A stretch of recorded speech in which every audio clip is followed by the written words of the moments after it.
Hello, friends.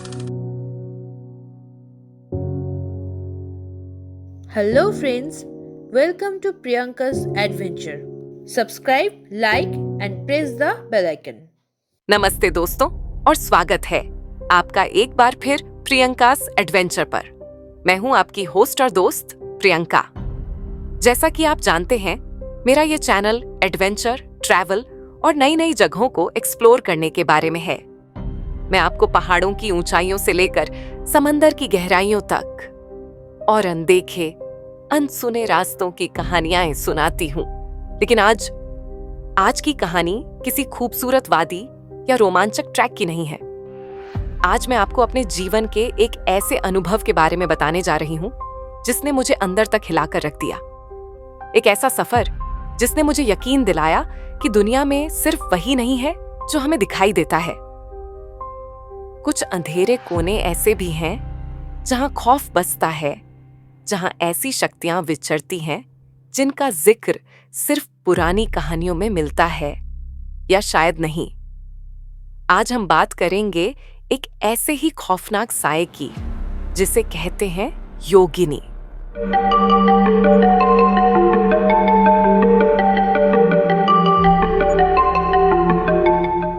हाँ, योगिनी। ये शब्द सुनकर शायद आपके मन में ध्यान और तपस्या में लीन किसी साध्वी की छवि उभरे, लेकिन यकीन मानिए, मैं जिस योगिनी की बात कर रही हूं उसका अध्यात्म से दूर दूर तक कोई वास्ता नहीं। वो योग करती है पर मौत के साथ, वो ध्यान लगाती है पर शिकार पर, वो शक्ति हासिल करती है पर अंधेरे से। ये कहानी है मेरे उस सफर की जब मैं अपने पुरखों के गांव देवघर गई थी, जो उत्तराखंड की पहाड़ियों में कहीं गुमनाम सा बसा है। मेरा मकसद था अपनी बीमार दादी माँ से मिलना और साथ ही प्रियंकास एडवेंचर के लिए कुछ शांत खूबसूरत शॉट्स लेना। देवघर पहुंचने के लिए मुख्य सड़क से कटकर करीब 15 किलोमीटर का कच्चा रास्ता तय करना पड़ता था, जो एक घने पुराने जंगल से होकर गुजरता था। उस जंगल का नाम था अंधारी वन। नाम ही काफी था रोंगटे खड्डे करने के लिए। गांव पहुंचकर मैंने महसूस किया कि यहाँ की हवा में कुछ भारीपन है। लोग शाम ढलते ही घरों में सिमट जाते थे। खिड़की दरवाजे कसकर बंद कर लिए जाते थे। खासकर अंधारी वन की दिशा में तो कोई भूलकर भी नहीं देखता था। बच्चों को सख्त हिदायत थी कि सूरज डूबने के बाद घर की दहलीज पार ना करें।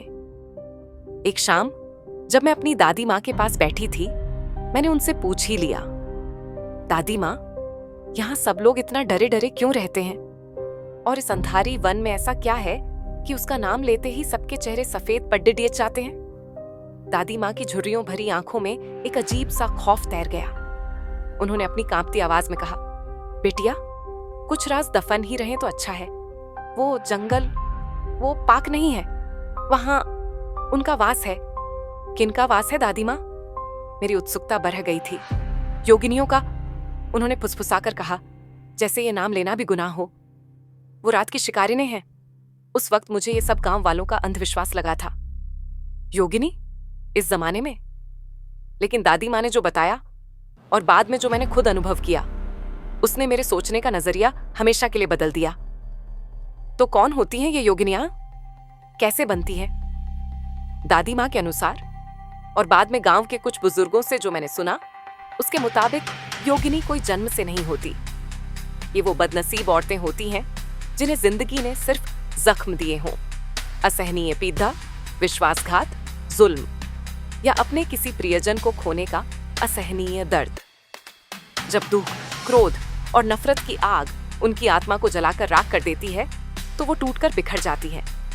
और इसी टूटन के क्षण में, किसी घोर अमावस्या की रात या किसी विशेष अशुभ मुहूर्त में, वो अंधारी वन जैसी श्रापित जगहों पर या श्मशान घाट पर जाकर अपनी बची खुची इंसानियत को तिलांजलि दे देती है। वो एक भयानक अनुष्ठान करती है, अपनी आत्मा का सौदा करती है किसी पैशाचिक शक्ति से, अंधेरे के देवताओं से।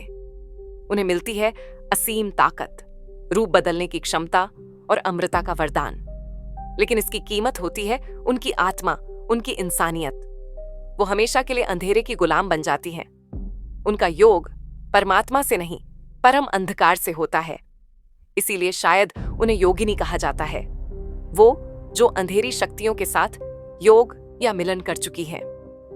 कुछ कहानियां ये भी कहती हैं कि कोई शक्तिशाली योगिनी किसी कमजोर मन की स्त्री को चुनकर उसे जबरन अपनी तरह बना सकती है। कैसी दिखती हैं वो?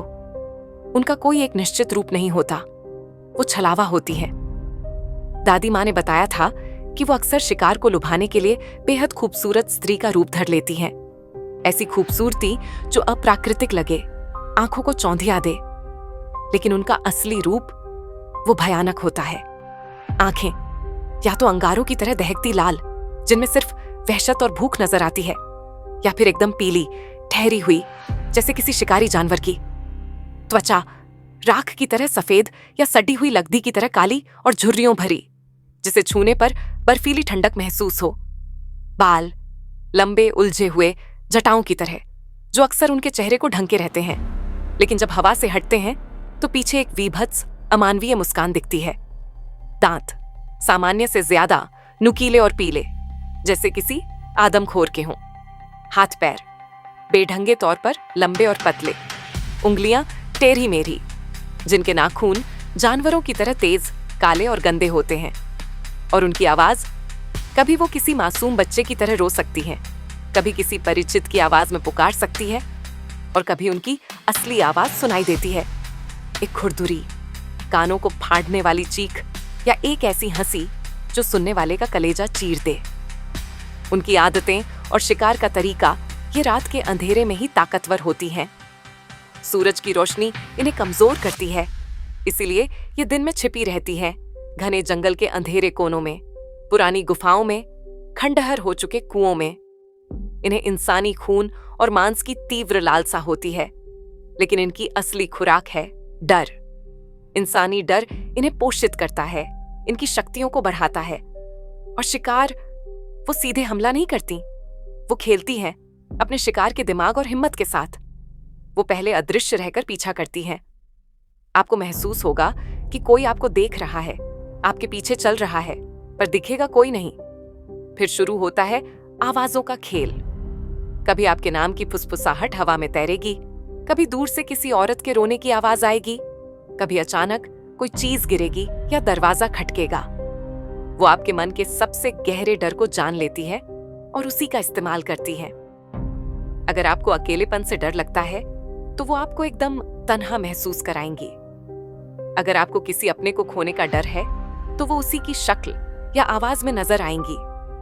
वो भ्रम का जाल बुनती है। आपको ऐसी चीजें दिखेंगी जो हैं ही नहीं, ऐसी आवाजें सुनाई देंगी जिनका कोई स्रोत नहीं।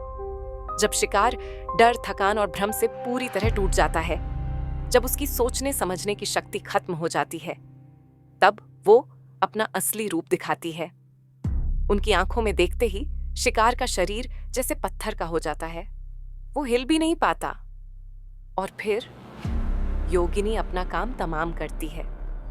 या तो वो उसे वहीं चीर फाड़ कर खा जाती है, या फिर अपने लंबे पतले हाथों से घसीटकर अंधेरे में कहीं गायब कर देती है। उसके बाद उस बदनसीब का क्या होता है कोई नहीं जानता। ये सब सुनकर मेरे रोंगटे खड्डे हो गए थे, लेकिन मेरे अंदर का एडवेंचरर इसे मानने को तैयार नहीं था। मुझे लगा ये सब गांव वालों की कल्पना है, अंधेरे और अकेलेपन से उपजा डर है। कितनी बड़ी भूल थी मेरी। कुछ दिन गांव में शांति से बीते। दादी माँ की तबीयत भी थोड़ी सुधरने लगी थी। मैंने गांव और आसपास के नजारों की कुछ शूटिंग भी की। एक दिन पास के कस्बे में कुछ जरूरी काम आ पधा। गांव से कस्बे जाने का वही एक रास्ता था, अंधारी वन से होकर। दिन में तो कई बार गांव वाले उस रास्ते से गुजरते थे, लेकिन सूरज ढलने के बाद कोई हिम्मत नहीं करता था। मुझे सुबह जल्दी निकलना था और शाम तक लौटना था। मैं सुबह निकली, अपना काम निपटाया, लेकिन लौटते लौटते देर हो गई। जब मैं अंधारी वन के मुहाने पर पहुंची तो सूरज डूब चुका था और जंगल के ऊपर धुंधलका छाने लगा था। हवा में एक अजीब सी ठंडक घुल गई थी। मेरे पास एक बाइक थी। मैंने हेडलाइट ऑन की और जंगल के रास्ते पर परा चली। शुरू के कुछ किलोमीटर तो ठीक-ठाक गुजर गए, बस जंगल की खामोशी और पेड़ों की डरावनी शक्लें थोड़ी असहज कर रही थीं। मोबाइल में नेटवर्क तो वैसे भी नहीं था। तभी अचानक बाइक की हेडलाइट झिलमिलाई और बंद हो गई। बाइक भी रुक गई।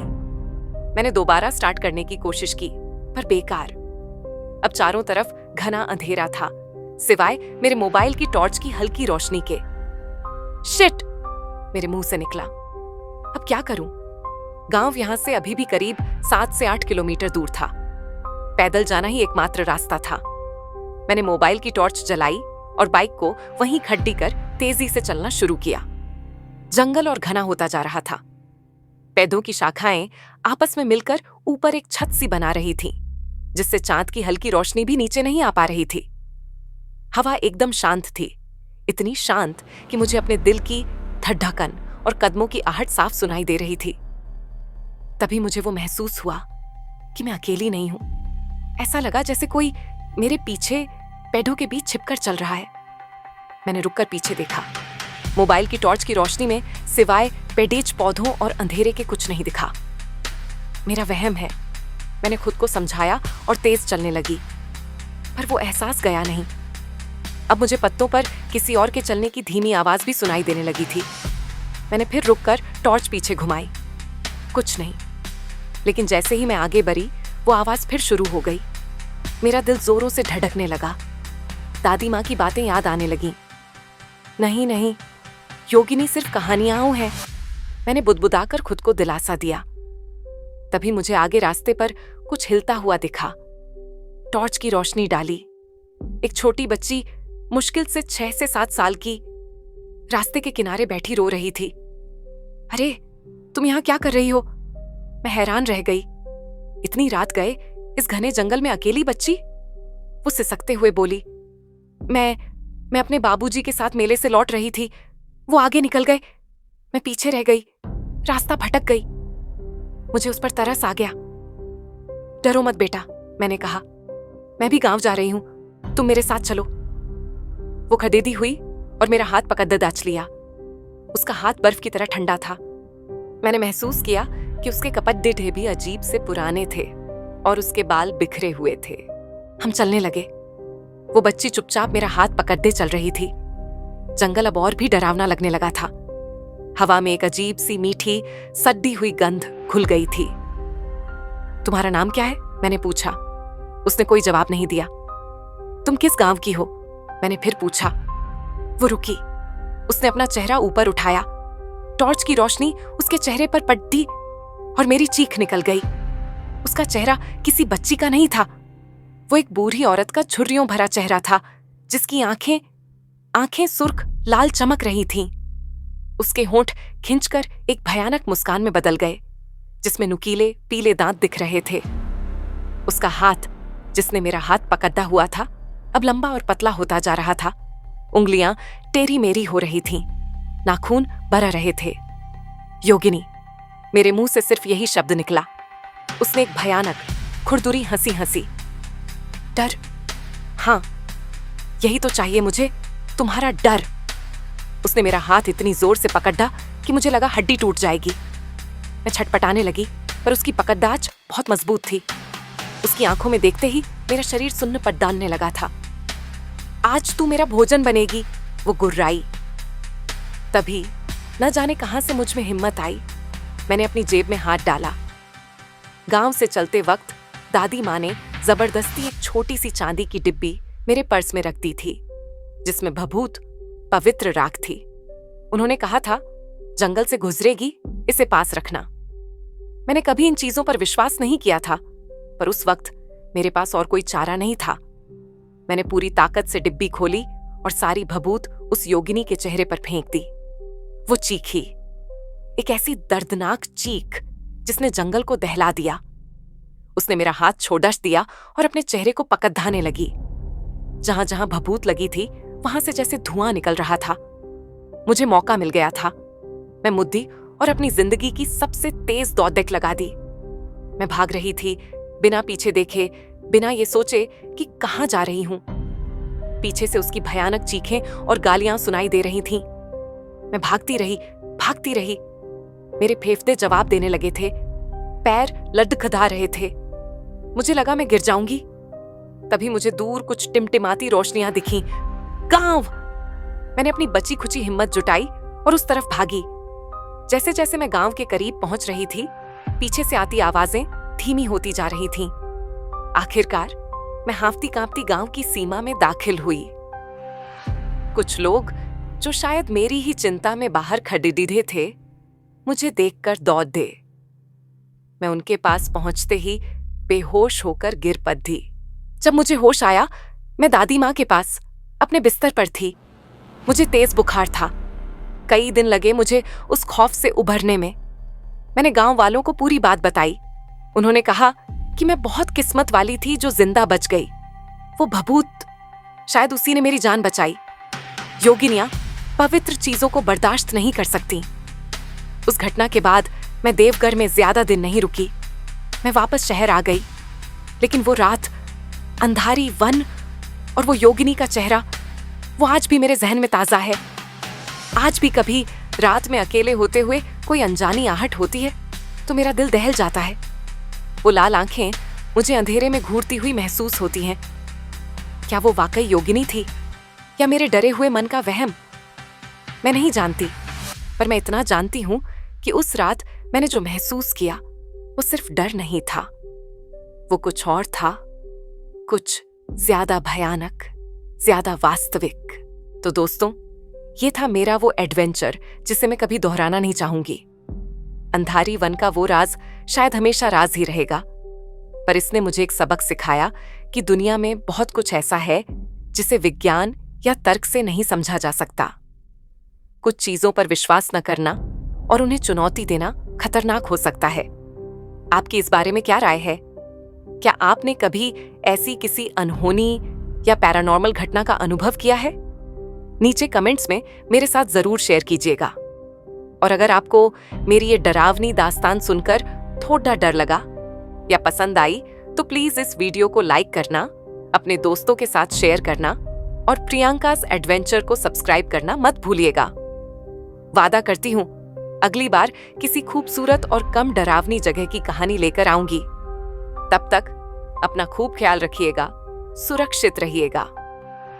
और हां, अगली बार किसी सुनसान रास्ते पर अकेले जाने से पहले जरा सोच लीजिएगा, क्या पता अंधेरे में कौन आपका इंतजार कर रहा हो। मिलती हूं आपसे अगले एडवेंचर पर।